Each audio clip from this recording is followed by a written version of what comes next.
Hello, this is Louise Houghton with Europe's podcast, where we talk to the entrepreneurs who are making it happen here in the UK. Today, we're in for an inspiring and heartwarming conversation with Matt Cresswell. A few years ago, Matt's dad was diagnosed with dementia. Now, I'm sure everyone listening knows a little about this disease, but we don't all know the many challenges that come with a loved one losing their memory. Thankfully, Matt managed to get lasting power of attorneys in place before his dad's mental capacity declined. But that isn't the case for everyone. And even though Matt did it, the process was far from easy. At a time when his family needed clarity and support, the system felt overly complex and outdated.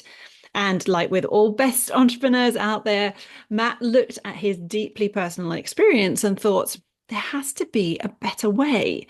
So he set out to build one. He's now created an amazing platform designed to help families like his navigate these moments with far more ease, clarity, and dignity. I'm so excited to dive into this conversation today. Thank you so much for joining us, Matt. Now, as this is Europe's podcast, I want to just quickly ask where we're talking to you from. I'm based just outside Chelmsford in Essex, so not a million miles from London. Okay. And is that where you're from originally? It is, yeah, yeah. It's where I grew up. Went to university in the northwest of England. Lived in London for many years. But then, as my dad's health was declining, as you've touched on there, we decided to move closer to home to kind of be more involved in his care. So yeah, kind of a strange roundabout journey to end up very close to home. Yeah. And I'm so sorry to hear about your dad as well. And maybe you could tell us then a little bit more about your backstory and why you decided to start this company. For sure, yeah. About kind of 4 years or so ago, my dad was diagnosed with dementia. And one of the first questions that our GP asked us was, "Do you have a lasting power of attorney in place?" And as a family, we didn't really know what they were. So we hustled pretty quickly, spoke to a local solicitor, and went down the road of getting one in place. It wasn't a great experience. It was really expensive. It was really slow. Mistakes were made along the way. And I think at that point, I started to think, wow, there's got to be a better way to do this. Moving on from there, as my dad's health continued to decline, I really just saw how crucial it was to have a lasting power of attorney in place, and how it really helped us to be super involved in his care. And really, those kind of two things started to kind of come together of like how important it is to have an LPA, and really how low the awareness is of what LPAs even are. And then you're kind of the process of actually applying for one can be quite kind of ranging from daunting to really slow to really expensive. And those were the kind of foundational kind of parts of me looking at kind of setting up what came to be Power of Attorney Online. And I think it's probably something that we just don't realize that we need until it's maybe too challenging to get, isn't it? You've hit the nail on the head. It's so many people leave it so late. And if I think about my own personal experience, a few more months and we just wouldn't have been able to get it for dad. It was really the end of him having full mental capacity, which is absolutely crucial to you having to sign up for an LPA. You really need to be aware of what you're doing. And the alternative is pretty horrifying, having to go to the court of protection. It's really slow. It can be potentially expensive. And all the while, you're kind of locked out of being involved in decision making around the care or finances of your loved ones. So, yeah, it is something that if I look, candidly at a lot of my customers, I think a lot of people, it's probably something where they may have had a diagnosis or something's happened and they thought, wow, I should get this in place now. I think that the key thing that I'd say to everyone listening is just get it done early. If you get it done, best case scenario, it just sits in the bottom drawer and you never have to use it. Worst case scenario, it's somebody like me And everything with our dad, it just became absolutely vital day to day, from speaking to doctors, care homes, social workers, banks. Everybody wants to know if you've got one, and thankfully we Mm. did, because it would have been. How early do you recommend then? I would say it's typically, I would describe it as a bit of a life admin task. So, as you're getting a bit older, you may have looked at kind of buying your first property. You may have insurance on your car, insurance on your house. It's just one of those life admin tasks to get in hand. So, in your 30s, your 40s, just do it. Get it there, and it never runs out. So you can have it for the rest of your life. The very worst thing to be doing is rushing through. It might be a bit of an emotional or stressful situation while you're trying to do it.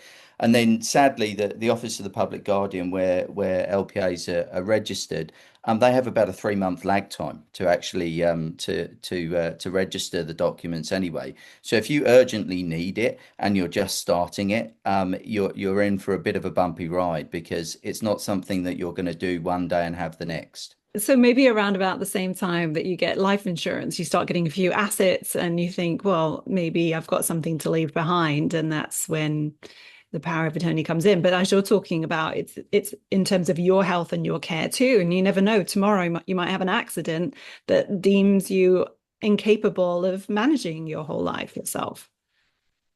It's so funny that you mentioned the thing about having something to leave behind, because I think most of us know of, or maybe have in place, a will. And of course, a will is what happens to your estate when you're no longer here. And I often think a lasting power of attorney is a lot less understood. I think there's less than 20% of adults in the UK actually have an LPA in place, but it's actually something that could really help you while you're still alive. So yeah, totally. Like all of those things that you mentioned there, are tasks that we should all be kind of working through. Do it in your 30s and 40s, and it's done. Yeah, well, thank you for setting this up and making the process a lot easier for all of us. What were you doing before this? I come from a kind of advertising and a marketing background, so spent a lot of time working in different ad agencies around London, and then moved into the kind of client side of the business, and actually worked at, well, Facebook as it was then, but worked at Meta for about 8 years before stepping away to set up Power of Attorney Online and go full steam on that. So it's been 8 years since you did it now. 8 years working at Meta, Power of Attorney Online. We've been up and running for a couple of years now. And how easy was that decision to break away from more of a kind of corporate environment and work for yourself? Um, You always question if it's the right thing to do and if it's the right time. I think I'd found myself in a place where I just had such a deep passion for the good that LPAs could do, and understood how low the awareness was of what they even are. That I was deeply invested in it. I think commercially as well. I looked at the sector, and it just felt like there was a tremendous amount of white space there. A lot of the competition didn't really kind of stand for anything, and I thought, if I can bring a genuine passion in, and a genuine desire to be helpful and empathetic to people who are maybe exploring what it would mean if you or your loved ones couldn't make decisions anymore, that there was a definite kind of business to be made out of it as much as anything. So let's talk a bit more about your entrepreneurial journey then, because it doesn't sound like you'd worked for yourself before. What did you do first off when you kind of came out and started to set this up? Um, Great question. I think at the start it was really just a lot of research and analysis of what else was going on in the sector, and just trying to find my kind of niche within it. So there was at the beginning there was just a lot of whiteboarding, a lot of kind of looking at the opportunities out there, how I could craft something for myself, And you did that whilst you were and still working for Meta, or did you decide to just quit and then go focus on this? Yeah, it was a lot of evenings and weekends to start off with, and then I kind of reached that natural tipping point really where the business was set up, it was starting to generate revenue, and it felt like I'd kind of I had an MVP which was decent enough to give myself some confidence that it was a business that could work and that I could scale in something that I'd be really proud of. Did you use things like AI to help you set everything up, or did you just hire consultants? A blend of both. I mean, like kind of having that meta background has been definitely really useful into having a bit of an insight into how to build a product, how to scale, how to scale something and think a bit bigger like that. Undeniably, the world of AI, you have to, I would say, you have to embrace it and understand the both the possibilities of it and also the challenges of it, and especially in a business like lasting power of attorney, trust is absolutely everything with your customer, and actually kind of working out the parameters of how to use AI around that is part of it. The other side is like I couldn't speak highly enough of the partners that I've had kind of building the business, working with great web developers, working with great legal advisors to help me build a really kind of rigorous platform that's fit for purpose and legally compliant. So loads of great partners out there as well. So yeah, I think that blend of what AI can bring to a business, but also the humanity of sitting around a table and actually building a business with other people. What's the old saying? It's like if you want to go fast, go on your own. If you want to go far, go with a team of Together. people. Yeah. And I think I think I remind myself of that very often. And what would you say? Well, did you put, actually, another question first. Did you put your own money into doing this, or did you find investment from somebody else?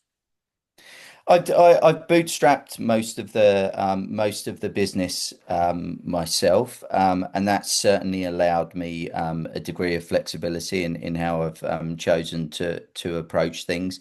Interestingly, investment is one of my goals for this year. I think there's the more I've kind of built the business, the more I can see that to really genuinely take it to the next level, working with investors, not just with their money, but with their skills and expertise that they can bring to the table. I think is something that will really help me take a big leap forward from the hopefully good foundations that I have at the moment anyway. And you just work from home, do you, or do you find the benefits of living outside London and going into London? Yeah, a little bit of both. I still love kind of getting in for meetings, but yeah, typically working from home. It's really kind of good blend of being able to focus on the business, but also have a couple of young children who are school age. So just that blend of work and family life, without the bore of commuting too much is definitely something that I've leaned heavily into, and I would struggle to see myself going into certainly doing that schlep into London 5 days a week. I'm not sure that I would just struggle to see the benefit in it. I think is the I love going to see people, but it has to be for a reason, not just because you're signed up to go into an office five Yeah. days a week. I think COVID changed a lot of that, didn't it, in terms of like needing to go into the office and things like that. But when you're working for yourself at home, I feel like there has to be sort of extra motivation to sit down at the desk and actually get it done when you could be, I don't know, putting laundry on, making lunch or something like that. So what kind of daily routines do you have in place that start your day off and get you going? I think one of the great things of coming out of working at Meta is that even when COVID hit, they were very forward thinking about using tools and time management and things like that. And that's something I've certainly taken into my life after working in the company. Really kind of being very methodical about how I plan out my day, grouping together my meetings into certain portions of the week so that I don't just find myself constantly going from meeting to meeting to meeting. One of the things that I've enjoyed, probably the thing I've enjoyed most since setting up my own business is actually thinking more about what I'm doing, rather than just being a doer and take working on a project and taking guidance or feedback from somebody else and just executing it. Actually spending more time thinking about what I should do and being strategic Mm. about how I do it. And that's not necessarily just something that you do sat at your desk. Sometimes I go and sit in a coffee shop and read an interesting book, or go for a walk outside and listen to an inspiring podcast. So yeah, there's lots of different ways that I've kind of found my kind of the rhythm of my day evolving for sure. Are there any particular apps that you use that you could share with listeners that kind of help keep you a little bit more organized? Um, And I mean, nothing particularly kind of groundbreaking. I just try to maintain a very meticulous calendar. I even put in social events or school drop-offs and things like that. I've definitely been guilty in the past of being somebody that wastes 15 minutes or 30 minutes here and there in any given day. And actually, I found by actually planning out my days better, there's a ton you can get done in 15 minutes sometimes. Like you can make a huge step forward on something, whether it's from just being focused in what that on that particular topic, or even just making sure that you look at it and you do it at all. So nothing like particularly groundbreaking. Sorry to disappoint you there, but I think just kind of planning out my day across my work commitments and my family and life commitments. Actually, I've just found myself making better use of my time. It sets you a deadline. If you need to do something within 15 minutes or 30 minutes or an hour, you make sure that you make sure that you do it. So you hold yourself accountable to progress, and it helps you kind of um, give some sense of what you've achieved in any given day or week, I think often. Yeah. That's a great tip, actually. I think sometimes calendars don't get enough credit, really, for Yeah, their purpose. yeah. How do you stay ahead of the game then? What are the podcasts that you mentioned you listened to before? Are there books that you read and other things that kind of keep you going in this kind of entrepreneurial journey? I'm probably not the first person to say this, but I'm deeply into listening to the Acquired podcasts at the moment. It's kind of rule breaking in every sense in terms of how long they are. But I think they're fabulous. I listen to them in the car when I go for a run. I would listen to them at every given opportunity. And yes, it can take you a few weeks to actually listen to a 4 hour podcast in some respects. But no, I think I think what the stories that those guys bring to the table about lots of different companies, and their kind of origin stories as much as anything. When I think about the stage of the business Power of Attorney Online's at, I think are really fascinating. I think when I was setting up the business, I went down the rabbit hole of every kind of entrepreneurial self-help book that I could possibly find. I enjoyed them a lot. Um, what Daniel Priestley, I think is a particularly kind of interesting writer, and I think his kind of the way he frames the entrepreneurial journey, I think is quite easy to understand, and you can replicate it across lots of different types of business. But yeah, lots of yeah, I've definitely had my fair share of help books, and but yeah, podcast wise, definitely acquired at the moment. So if you've had your fair share of help books, what kind of one or two tips from those help books really stand out that you could share with the listeners and anybody particularly wanting to be an entrepreneur who's listening? I think one of the one of the common themes that I saw come through is that you can do this. Like it's absolutely possible for you to do it. I'd definitely been one of those people who had spent a lot of my career, and I'd worked in lots of successful ad agencies, and then had worked in a very interesting company like Meta. um, I'd found myself going, oh, well, you're not really that kind of entrepreneurial founder type. You're better off working for somebody else, and that's really going to be your story.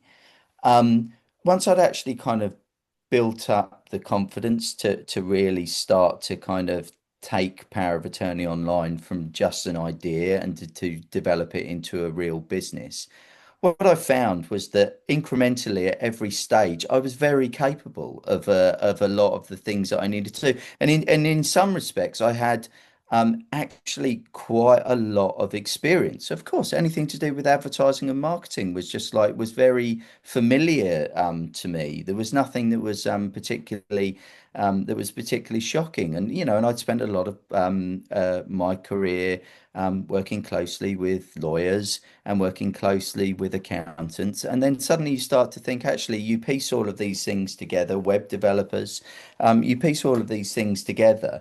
And they're a lot of the constituent parts of being able to start a business. So I think that was one of the familiar themes, is like um, just you actually are capable of doing this, and you should really back yourself to do it, because the obstacles that are in the way are purely ones that you put in the way, not that anybody else is creating for you. Yeah, we get in our own heads and there's all this self-doubt, imposter syndrome, everything else that comes into Yeah, very familiar, very familiar. It's like imposter syndrome is like it was so interesting when I started at Meta. I used to go into lots of meetings, and there were people with weird and wacky job titles, that made no sense to me.